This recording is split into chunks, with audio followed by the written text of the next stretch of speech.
What's up, guys? So here we are in the case. Um, Welcome to part 2 of the Ether 1 playthrough.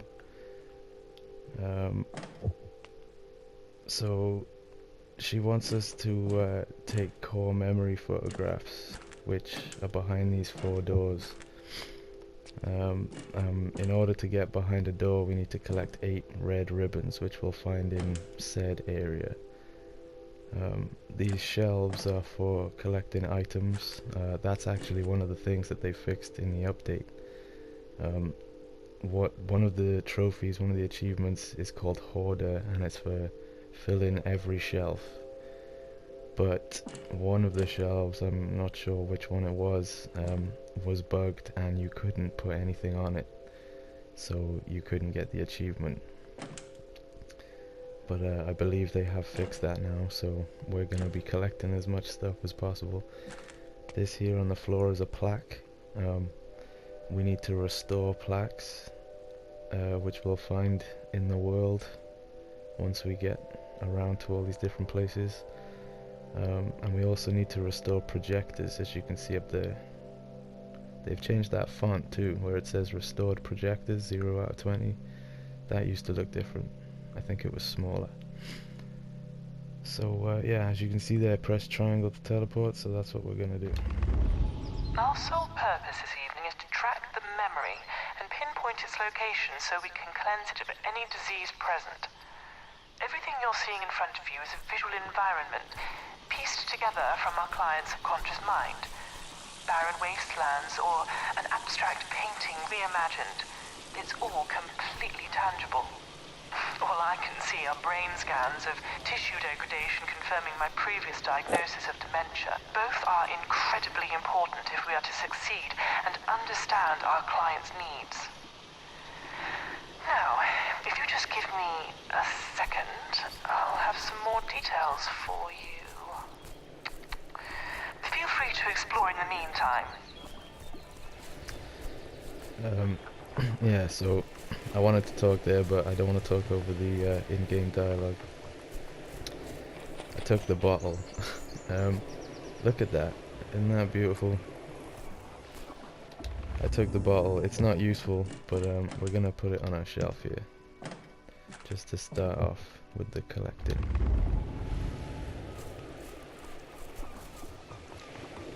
So that Ether Institute that we were in the first video, that's the first part, the first portion of the tutorial. This here, Devlin mine, is the second part. So there's not really anything here that we need. I can't stop staring at the sea. What's wrong with me? I need to move on. We don't need any of the stuff here, but we're going to collect some of it anyway. The central focus of this memory is located below you, in an old abandoned mine known as Devlin. Entry 95D in our client's memory journal indicates that an accident occurred affecting them in a meaningful way. Phyllis, I don't want to talk over her, but she insists on talking over me. So we're going to come to this door, which is the first locked door in the game, and it doesn't require a key, it requires a 4-digit code. So that's what we're gonna go and look for. This is just teaching you mechanics in the game, you know, this area, showing you how to figure out the problem in front of you. Need to get behind the door, needs a code, let's go find it. Simple enough.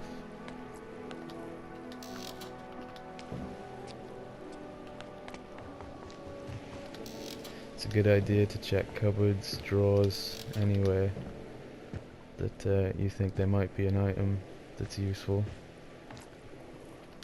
There's that C again. Can't get away from it. Paper, typewriter.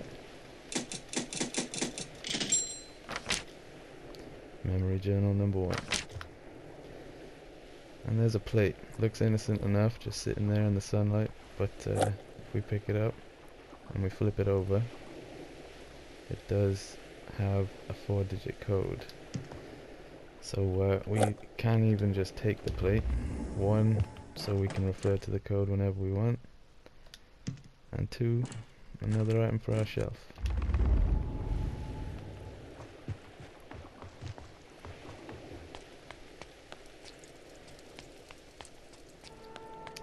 So the numbers on the plate were 1670, I believe. Oh. And there we go.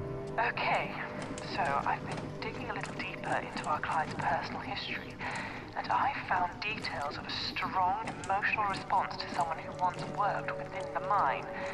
An entry that discusses the mine at great length, but doesn't discuss who the individual was that worked there.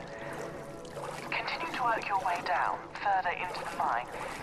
It seems the center of this memory is very much at the heart of these industrial ratways. I'll contact you if I gain any more information. So here we go. It's a nice diagram. Pretty self-explanatory. Right, left, left, right, left.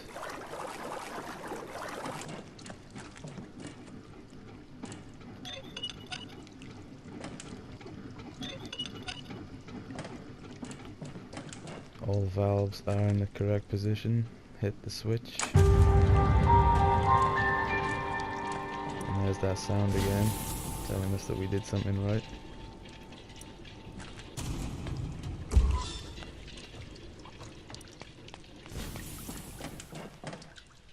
Whoa.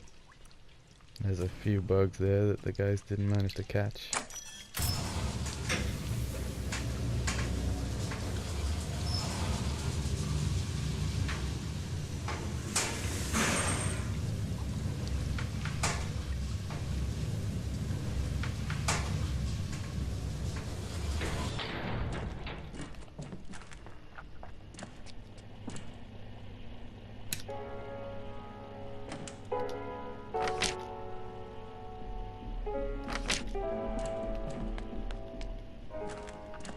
Sounds, sights and smells can help store memories forever. A projector. I'm not sure how they got here, but I think they relate to our patient's history. Don't worry, you won't need these to progress this evening as they're an optional task, but we should at least give this one a try.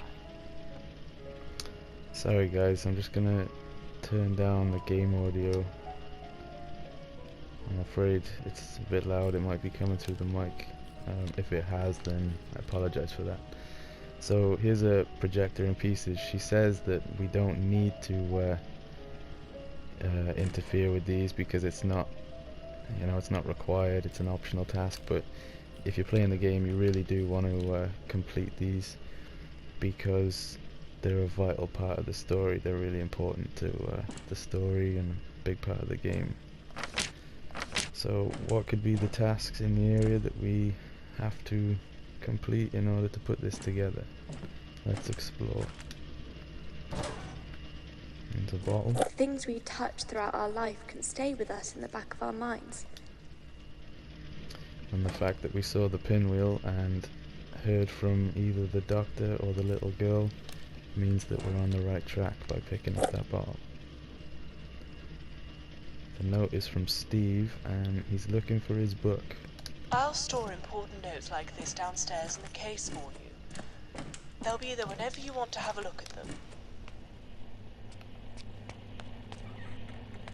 So, yeah, Steve wants his air compression manual. Now, you would wander around down here thinking, well, there's no book, where do I go? But we picked up the bottle, remember? And the fact that the pinwheel was spinning means that it's something to do with the projector. So what would you do with a glass bottle? Probably not this, but we're gonna do it anyway. Although broken and fragmented, they hold the key to remembering the way we were.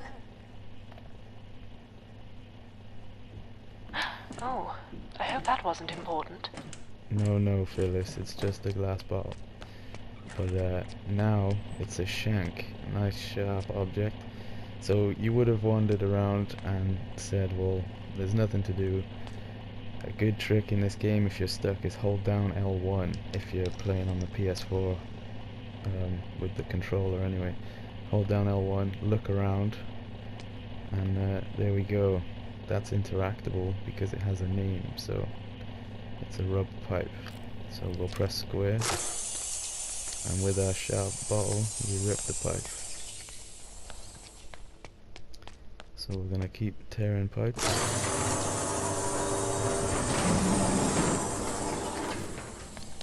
There's that pinwheel again. We like to see the pinwheel. More bugs.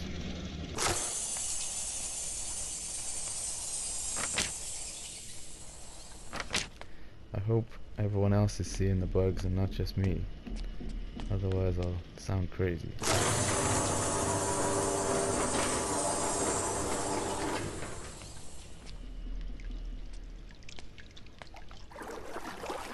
And there's a book.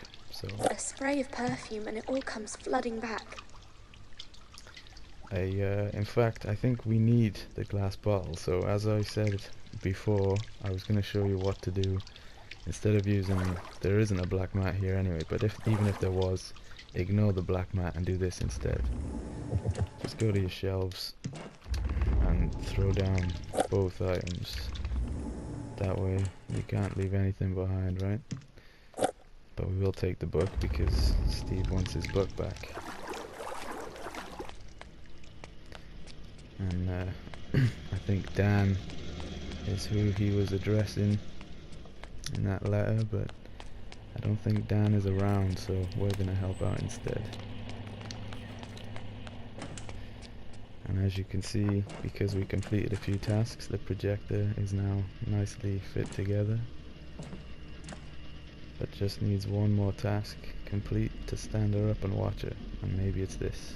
There she is. Yeah. At roughly 3 p.m. today, we had a breakthrough. I sprayed a small amount of the perfume that the next of kin provided on the back of the armchair. Although there wasn't any verbal acknowledgement at this stage, I found that the patient seemed to be calm throughout the entire session. I'm going to wash it off tomorrow and see if there's a direct difference, and if so, I may use it as an aid in future sessions.